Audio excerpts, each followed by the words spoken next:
Berat badan ideal tapi perut masih aja buncit, lengan masih gelambir, paha masih nggak karu-karuan bentuknya, perut samping udah tumpah-tumpah. Di kondisi seperti ini sebenarnya kalian tuh memiliki kondisi skinny fat, dimana berat badan kalian itu ideal-ideal aja, tapi kadar lemaknya tinggi banget, buruk bagi kesehatan dan juga tidak akan pernah body goals. Padahal juga udah diet, udah olahraga rutin banget. Jadi solusinya harus olahraga dan diet kayak gimana dong?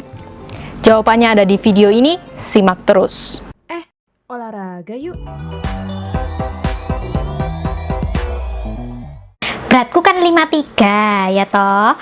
Berarti kalau turun 3 kilo kayaknya iya perutku bakal rata kayak itu loh. Iya perutku rata. Tipe orang kayak gini tuh suka main hitung-hitungan. Pokoknya nanti beratnya udah jadi angka cantik genep gitu ya, langsung body goals katanya. Nah, ini salah besar banget. Pola pikir yang sangat salah. Karena tergantung parahnya kondisi skinny fat kalian, kalau mau beneran ilangin perut buncit dan paha gelambir, mungkin kalian harus mengalami BB stuck atau bahkan malah BB naik dulu loh. Kok bisa? Ini aku kasih foto aku kiri dan kanan. Sama-sama kurus ya. Menurut kalian lebih body goals yang mana nih? Di sini aku mau ngajarin bahwa yang penting itu massa lemak dan massa otot, bukan patokan berat badan. Kalian bisa lihat yang kiri 45 kilo, ringan banget tapi lemaknya itu loh 33%. Ototnya sedikit, metabolisme rendah sekali, gampang gendut, gampang buncit, gelambir. Kanan turun lemak jadi 24%, tapi perutnya tambah tipis, bokongnya nggak tepos kayak papan triplex. Dan sekarang ini aku jarang banget sakit-sakitan kayak dulu yang sering banget sakit. Aku disuruh naik 10 kilo. Amit-amit jabang bayi, ojo kesampean ya. Gak gelem aku naik 10 kilo. Iki gendeng aja nih, yo gendeng yo. Gendeng wonge. Tenang aja guys, kalian tidak perlu dan tidak harus naik 10 kilo dulu. Karena kondisi skinny fat aku parah, mungkin aja kalian cuman harus BB stuck atau BB naik sedikit udah bisa body goals. Kalau kalian kayak gini, aku kasih tahu penyebabnya dulu. Metabolisme kamu itu rendah guys. Kalian sibuk olahraga tapi kalori defisit terus. Pertama, kondisi lemak kamu tinggi padahal BB kamu ideal. Atau mungkin cuman lebih-lebih dikit lah. Terus kamu kalori defisit terus-menerus karena pengen fokus turunin BB dan turunin lemak. Padahal bukan itu solusinya. Akibatnya massa otot kamu menurun, gak berkembang, yang mengakibatkan metabolisme kamu semakin turun lagi. Lebih susah langsing daripada sebelumnya. Lalu kamu kira solusinya adalah kalori defisit terus selamanya. Tapi tetap aja nggak berhasil. Akhirnya kamu menderita tanpa solusi dan kamu marah. Oh, yang bisa body goals itu orang yang genetiknya bagus aja. Padahal enggak, kamu itu skinny fat yang salah strategi. Jelas dong nggak ada hasilnya. Makanya aku kasih solusi ya di sini. Nomor 1, bentuk otot. Kesalahan nomor 1 dari orang skinny fat adalah kalian tidak memiliki jumlah otot yang mencukupi dan kamu menghubungkan perut buncit kamu sama dengan Aku harus BB turun. salah. Makanya aku selalu bilangin kalian, home workouts itu wajib punya alat. Otot itu mau dimanapun, lengan, paha, dimanapun itu butuh dikontraksi yang dinamakan sebagai mechanical tension. Nah, biar mechanical tension ini maksimal untuk pembentukan otot baru, harus banyak serat otot yang dipekerjakan dalam satu gerakan. Nah, kalau kalian cuma tanpa beban, tentu saja otot-otot yang dipakai serat-seratnya itu semakin sedikit dong, bakar kalori tidak maksimal, dan juga muscle breakdown dan protein sintesisnya berkurang. Otot kamu nggak kebentuk-kebentuk, sehingga butuh repetisi atau pengulangan banyak supaya mechanical tension kalian maksimal. Kalian mau disuruh 2 jam sit up 1000 kali? Siapa dong yang punya waktu? Mendingan beli alat-alat yang harganya tidak seberapa mahal. Aku juga punya alat ini. Maksudmu aku dengan alat ini bisa naik 10 kilo? Kurang ajar, kamu pembohong ya, pembohong. Aku nggak mau naik 10 kilo, boy. Orang-orang kayak gini nih yang bikin aku harus keluarin slide presentasi lagi. Nah, kalau kalian masih overweight, mau turun BB kan? Kalian itu maunya turun massa lemak, bukan turun massa otot. Caranya, otot yang kamu udah punya jangan sampai hilang, harus tetap pakai mechanical tension menggunakan alat olahraga. Kalau kalian skinny fat, mau body goals kan? Lemaknya juga yang harus turun. Caranya adalah nambah otot baru, juga pakai alat dengan mechanical tension maksimal. Sama dong, bedanya cuma di pola makan, nanti aku jelasin di akhir ya. Jadi rumusnya seperti ini. More mechanical tension, more new muscle, more metabolism, burn fat, fat bye-bye. Nah, pertanyaannya pasti berapa kilo barbel yang harus dipakai? Jawabannya tergantung. Kalau kalian pemula, kalian bisa start 1 kilo untuk otot kecil seperti perut dan tangan. Kemudian 2 kilo untuk otot besar seperti paha, punggung. Tapi ingat, kalian itu harus maju levelnya. Kalau hari ini pakai beban segitu, next time harus naik, dan naik lagi. Kalau enggak, mechanical tension kalian bakal menurun karena kemampuan kalian sudah melampaui batas beban tersebut. Bila perlu 20 kilo sofa kamu angkat, tapi dengan teknik yang betul.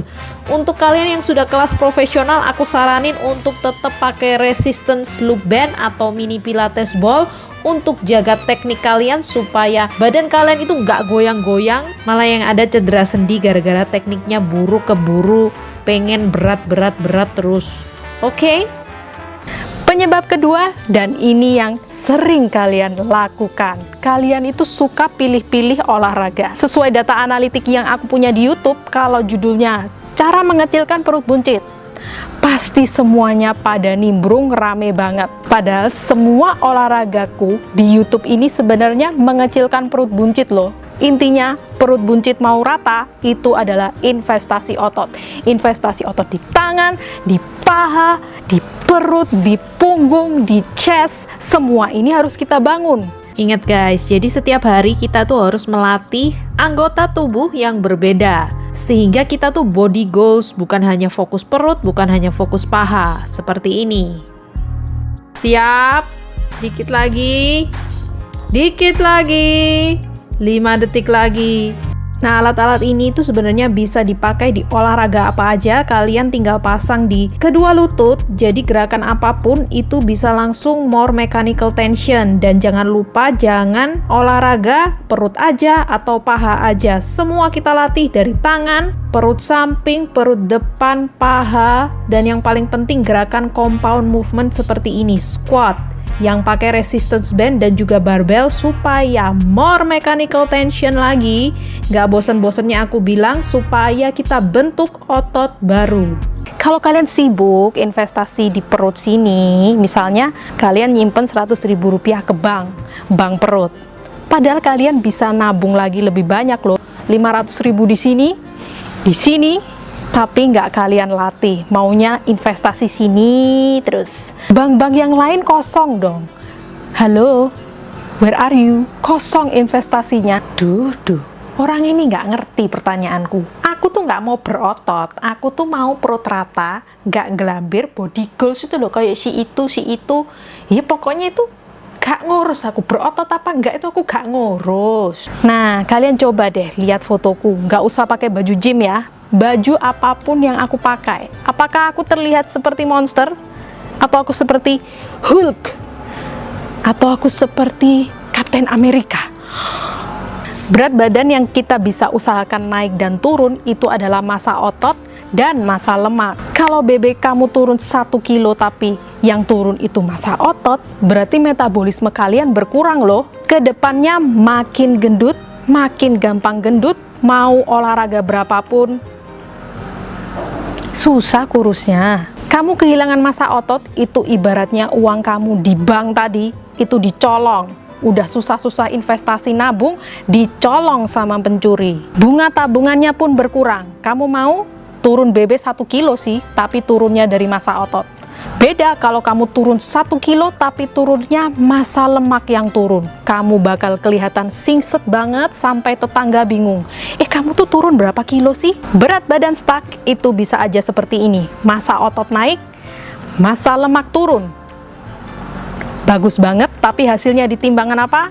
BB stuck. Makanya cara ngecek progres lemak dan otot yang benar itu bukan pakai timbangan konvensional, tapi timbangan massa otot dan massa lemak yang bisa kalian cari di e-commerce. Cari aja yang reviewnya bagus. Pokoknya jangan sampai kalian itu salah mengukur progres. Oke?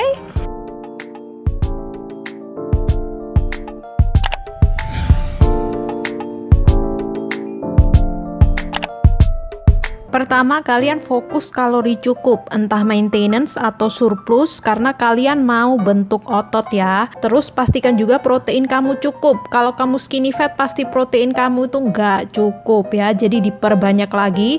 Nah, terus kalori surplusnya jangan dari makanan junk food, makanan gorengan, makanan manis, dari makanan bersih semua. Supaya kita tuh naiknya otot, bukan lemak gembrot ya. Pertanyaannya pasti kayak gini, berapa lama aku bisa jadi body goals? Kalau berapa lama aku kurang bisa jawab ya. Mari kita tanya aja sama yang lebih expert dari aku. Kita teleponin nih orangnya.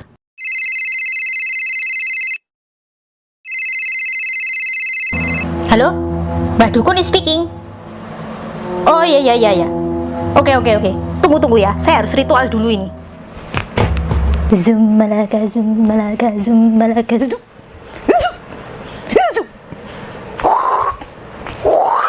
Badanmu akan tidak skinny fat dalam waktu 3.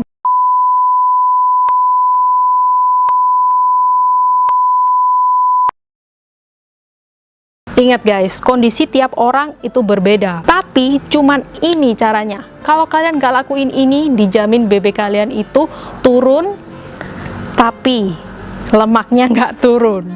Buat apa? Nanti kalian kalau nggak berhasil menderita diet menyiksa, akhirnya kembali ke sini lagi, akhirnya kembali lihat video ini lagi, dan akhirnya mulai dari awal lagi pakai caraku. Nggak usah, sekarang aja mulai kalian pakai cara ini. Oke guys, sudah waktunya kita rangkum ya. Nomor 1, kamu wajib beli alat bantu olahraga yang memaksimalkan muscle tension. Ingat rumus tadi? 2, jangan pilih-pilih olahraga. Gak harus ada judul perut buncit, ayo kalian klik, kalian bangun investasi dimanapun ya. Jadi investasi kalian tuh kaya sekali, kalian tuh ibarat orang kaya. Gak mau jadi orang kaya. Naik berat badan tidak masalah, apalagi naik berat badannya berat otot. Diet juga harus bersih, jangan kalori surplus atau maintenance tapi dari makanan-makanan yang buruk. Timbangannya mau secanggih apapun, seakurat apapun, tidak perlu timbang tiap hari. Yang ada nanti kalian tuh tambah stres. Next, udah nggak perlu pikirin kata tetangga, kamu beratnya berat banget ya. Coba kamu perhatikan yang suka tanya BB, badannya gimana? Udah pasti gelambir, enggak body goals, tapi urusannya ngurusin BB orang lain. Ngapain orang kayak gitu diurusin? Ya udah guys, sampai di sini dulu ya video hari ini. Semoga kalian tidak takut melihat progres, karena kalian itu progress in renovation. Dan yang paling penting, kamu tidak didefinisikan dengan angka yang kamu lihat di timbangan. You are more than just your weight. You are more than just a number. So thank you very much for watching. Bye-bye.